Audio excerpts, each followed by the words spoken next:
We're back with Formula One again, and it's George Russell on pole at the Austrian qualifying Grand Prix. My name is Afolabi. It's F1 again. Welcome to the show.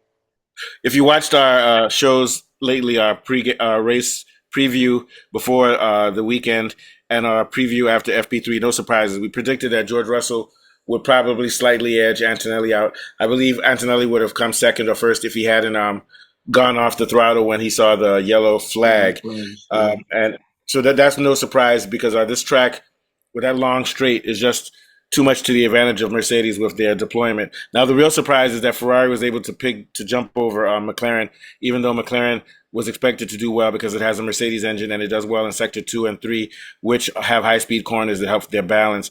But Ferrari did come second and third with Leclerc and with Hamilton, and it goes to show that where we were wrong was that I was saying that the upgrades that Ferrari brought would not be so substantial, but they were, because if you look at it carefully, they were only 1/10 of a second behind Russell on the long straight. That shows that the power they've had has taken away some of the drag on their car, and they've got a lot more power. These power upgrades are working, and they had their power, or they were sandbagging. They had their lower power mode in practices, but unveiled it in Q3, and they were 2/10 of a second behind Mercedes, but it could have been a lot more because of Mercedes usually has a bigger advantage on the straight. If you look at the telemetry, Mercedes had Russell and Antonelli were having about 1/10 of a second, maybe a little bit more than 1/10 of a second advantage on the Ferraris on the straight. Then which is sector 1. Then in sector 2, no surprise, Ferrari clawed back because of their advantage on corners. But funny enough, on Sector 3, which is also a corner and a tight section, Mercedes got time back. And that's the mystery. I'm going to explain why Mercedes was able to also do well in Sector 3, where we'd have thought Ferrari would. Because if Ferrari had done as well as we thought they would have done in Sector 3 as in 2, they would have gotten their time back from the Mercedes and wouldn't have been 6/10 to 1/10 of a second behind Russell. But before I get to that, caveat of why Mercedes actually did better in Sector 3 than Ferrari. What are your thoughts, Afolabi? Yeah, you're absolutely right. I think this one was razor thin. I mean, the margins in terms of seconds between the drivers was really very thin.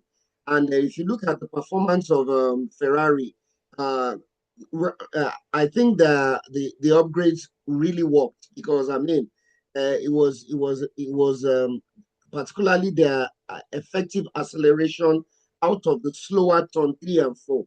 They use their electrical energy deployment more efficiently than before. And this gave Leclerc a lot of acceleration onto the straights. So it shows that they did something that actually affected their performance that was better than the last time out. The area where I think Mercedes was a bit superior to them was I think Mercedes had better overall downforce and cornering stability. But basically, whatever they did coming into this place really helped them on the long run. Ferrari may be competitive in the braking zones and on the corner exits, but I think Mercedes has the better overall aerodynamic package. But certainly Ferrari Well, did very well here.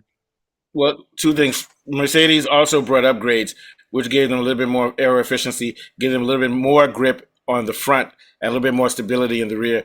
And they still maintaining their massive advantage on straights, that long straight. But what helped Russell and Antonelli to do better in Sector 3 than Leclerc and Hamilton? I know Antonelli didn't qualify higher than these guys. Is because he didn't finish his lap, but he would have. The advantage was that the sector 2 is corners, but it's high speed corners in which they're front limited, which you have to have a lot of front grip. Ferrari is known for rear grip and traction. Mercedes is known for front, and I think that was the main difference. Also, this is a very hot track. I think Mercedes doesn't do well on cold tracks.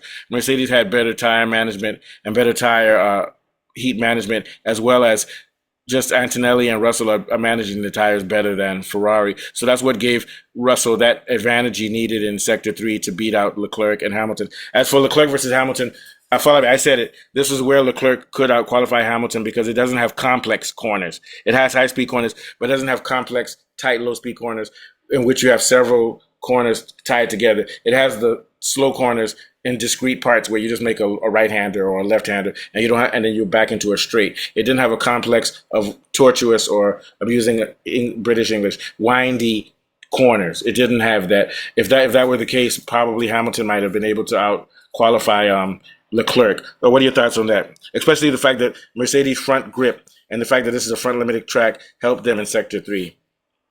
Oh, absolutely, you're right about that. I think the Mercedes, their front grip was really key in this particular, qualifying. And if you look at it, basically they had their own upgrades too. But what I feel is that Antonelli remains extremely competitive. Russell drove very, very well, but because of the yellow flags, the difference wasn't much really. Yeah. And I think Antonelli still has a shout out Oh for yeah, he has good winning the race race pace. tomorrow. He can Yes, still get on the he has podium. a lot Yeah, of race pace, really. If you look at the times, they're really very close.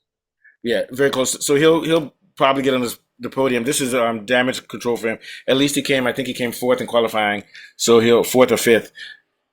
So And let he'll us not forget, fourth he has the actually. buffer of points ahead of Yes, but Russell. yeah, his main thing is to not lose positions. That's all. Just Exactly, come not lose fourth or positions. third. Yeah. Or I think he might be able to get on the podium. But Ferrari's looking good. Their race pace is improving. So this will be a good race. Last thoughts are follow me and take us out.